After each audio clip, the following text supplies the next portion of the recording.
دوای چڕبوونەوەی هێرش بۆ سەر دامەزراوەکانی وزە لە هەرێمی کوردستان و پێداگری بەغدا لە سەر جێبەجێکردنی بڕیارەکەی دادگای باڵای فیدراڵی سەبارەت بە نەوت و غازی هەرێم حکوومەتی هەرێم کەوتووەتە خۆی و لا چەند کەناڵێکەوە جموجۆڵی دەست پێ کردووە.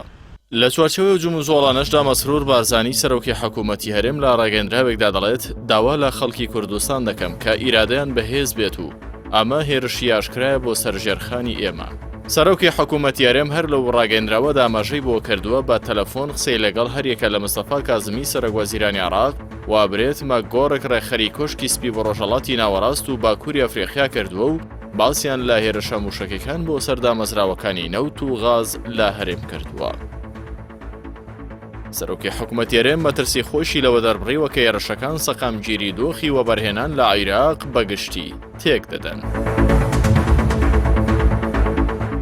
باتێڕەمان لە ڕاگەندراوەکەی سەرۆکی حکوومەتی هەرێم وا دەردەکەوێت مەترسی جددی لە سەرکەرتی وزە بە تایبەت نەوت و غازی هەرێمی کوردستان هەبێت. ئەمەش لە کاتێکدا بڕیارەکەی دادگای باڵای فیدراڵی عێراق تایبەت بە نایاساییبوونی یاسای نەوت و غازی هەرێم ڕۆژ بە ڕۆژ گوشاری زیاتر دەخاتە سەر حکوومەتی هەرێم تا ئەوڕادەی کە ناچار بێت پەنا بۆ لایەن و کەسایەتی دەرەکی بەرێت. چاودێران لەم خۆناغەدا بە دووری دەزانن حکوومەتی عێراق با زەبری هێز کێڵگەی نەوتی و غازیەکانی هەرێمی کوردستان داگیر بکات مەگەر هاوشێوەی خۆناغی ڕێفراندۆم پێشتر پشتیوانی ئیقلیمی و نێودوڵەتی بەدەستهێنابێت. بەڵام ئەمەش بەمانایەوە نات کە هەرێمی کوردستان لە گوشار و مەترسیەکان دەربازی دەبێت کە هەرم مەترسی و دڵاڕاوکێش بەڕوونی لە ڕاگەیەندراوەکەی سەرۆکی حکوومەتی هەرێمدا بەدی دەکرێت.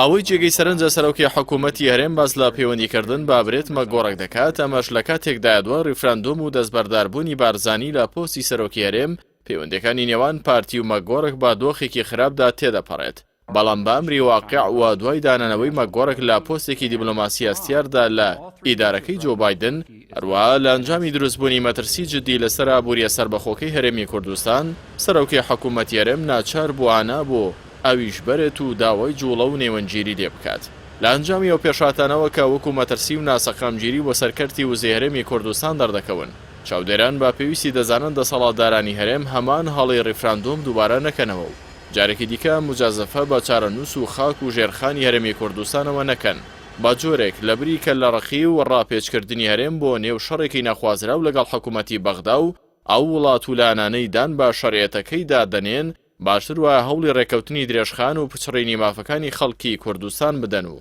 سنوورێک بۆ ئەو ماڵوێرانی و بێمەتمانە یەدا بنێن کە زیاتر لە 8 ساڵە بەناوی ئابووری سەربەخۆ بەسەر خەڵکی کوردستانیاندا